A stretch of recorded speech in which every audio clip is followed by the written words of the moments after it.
Bismillahirrahmanirrahim. Excellency, Mr. Imran Khan, Prime Minister of the Islamic Republic of Pakistan, Excellency Hossein Brahim Taha, Secretary General OIC, distinguished foreign ministers, special guests, Excellencies, ladies and gentlemen, Assalamu alaikum.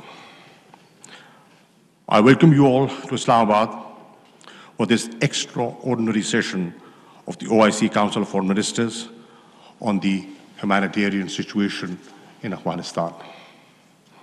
Let me start by commending the Kingdom of Saudi Arabia, the OIC Summit Chair, for its leadership in convening this extraordinary session. I would like to warmly welcome Secretary General Taha amongst our family.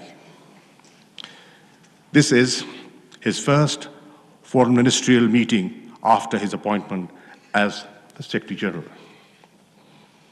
He and his team also deserve appreciation for their strong support and rapid mobilization of efforts for the conference arrangements.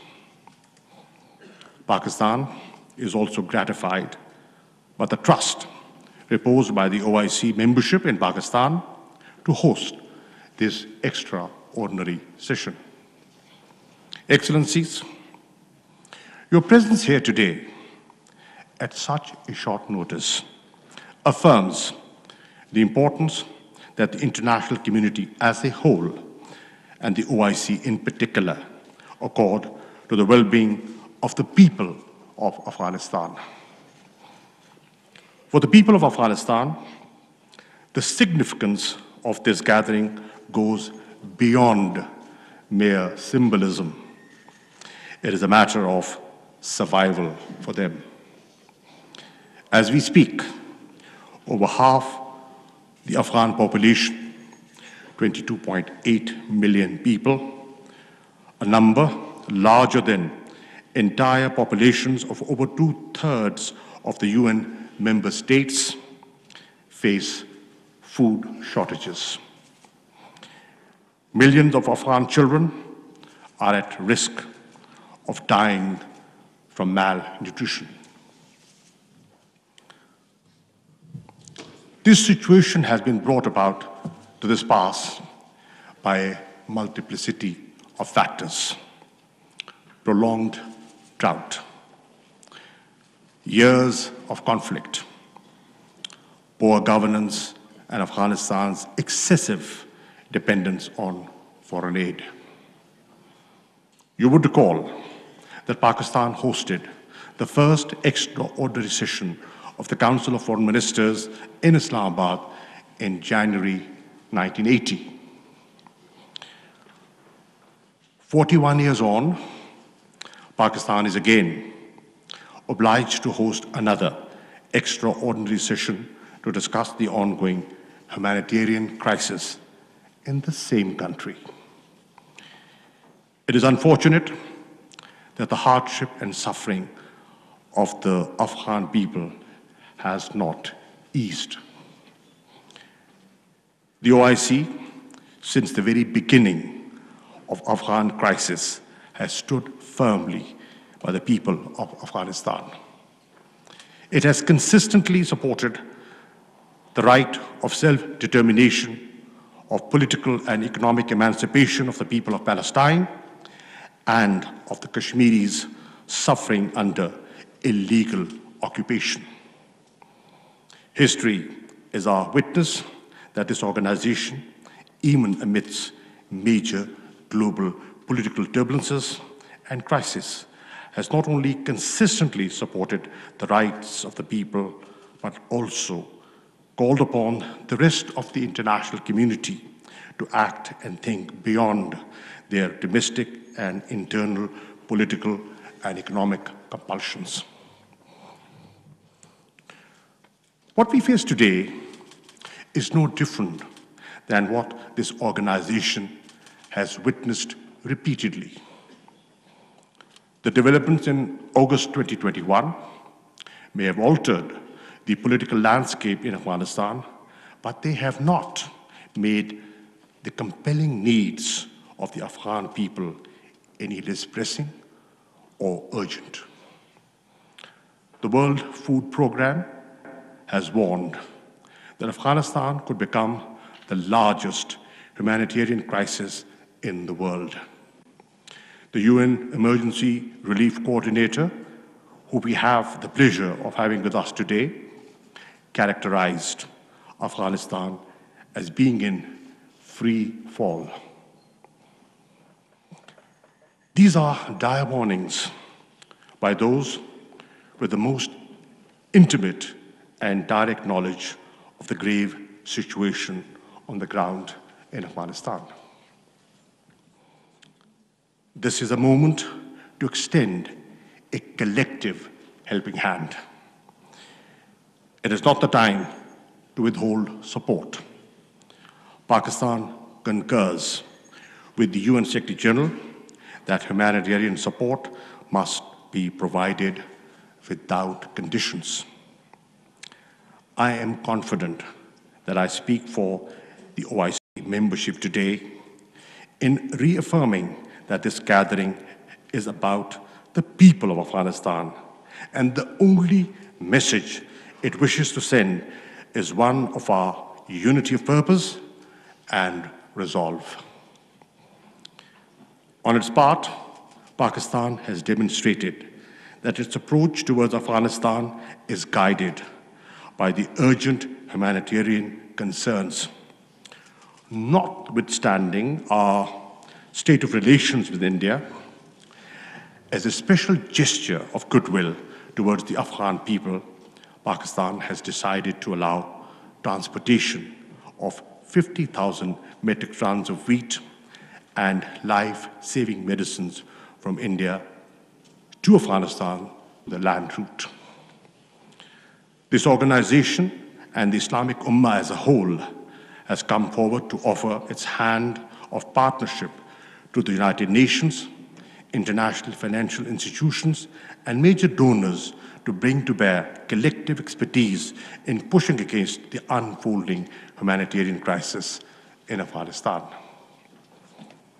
Let me also express my gratitude to the United Nations, IFIs, regional organizations, and other members of the international community for responding positively to Pakistan's call again in such short notice, to sit with us here in Islamabad and look for ways to alleviate the human suffering in Afghanistan. Ladies and gentlemen, as an immediate neighbor, Pakistan is a witness to and is maximally impacted by the growing humanitarian travails of Afghanistan. We cannot ignore this reality. As the situation stands, we cannot rule out the danger of complete economic meltdown in Afghanistan.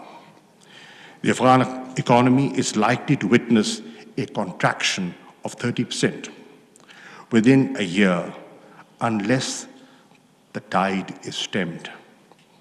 Cash is needed to revive the economy, to pay salaries, restore small businesses, and reboot the banking system. There is no money available to pay for energy, food, medicines, and other essential supplies. The consequences of a major humanitarian crisis and economic collapse in Afghanistan will be horrendous. Massive human suffering, mass exodus of Afghan refugees, radicalization, terrorism, and instability, with grave consequences for regional and international peace and security. We must not allow this to happen. Ladies and gentlemen, for its part, Pakistan is doing all it can to help our Afghan brethren. We have committed $30 million in assistance to Afghanistan, humanitarian assistance of around 1,700 metric tons of relief goods has already been provided. Our efforts are inspired by an abiding vision of solidarity and goodwill for Afghans. No other country stands to gain more from peace in Afghanistan than Pakistan. A peaceful, stable, prosperous Afghanistan will offer a rich peace dividend for Afghanistan, Pakistan, and the entire region. Excellencies, this extraordinary session must usher in visible change and signal to the people of Afghanistan that we are united in helping them stabilize their economy and country. OIC can act as a catalyst and a conduit in this regard. I propose a 6-point framework for the OIC to lead. First, we could create a vehicle within the OIC to channel immediate and sustained humanitarian and financial support to the Afghan people, including from pledges by the OIC member states and other donors.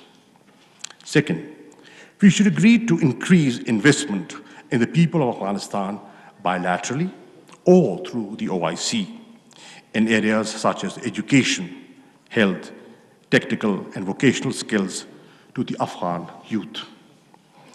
Third, a group of experts comprising the OIC, the United Nations, and the IFIs be established to consider ways and means to facilitate Afghanistan's access to legitimate banking services and to ease the serious liquidity challenge of the Afghan people. Fourth, we should focus on enhancing food security of the Afghan people. The Islamic Organization for Food Security can and must lead this effort. Fifth, invest in building capacity of Afghan institutions in countering terrorism and combating illicit trade in narcotics. Finally, engage with Afghan authorities to help meet the expectations of the international community, in particular regarding political and social inclusivity, respect for human rights, especially the rights of women and girls, and combating terrorism. Excellencies, an unprecedented opportunity to consolidate peace beacons. We must not repeat the mistakes of the past. Today, we have before us a historic chance to turn the tide. The great poet, philosopher of the East, Allama Muhammad Iqbal, characterized Afghanistan as a pivot for peace, stability, and prosperity for the entire region. This extraordinary session offers us the platform to recommit ourselves to the vision of restoring Afghanistan as the beating heart of Asia. We must seize this historic opportunity. I thank you.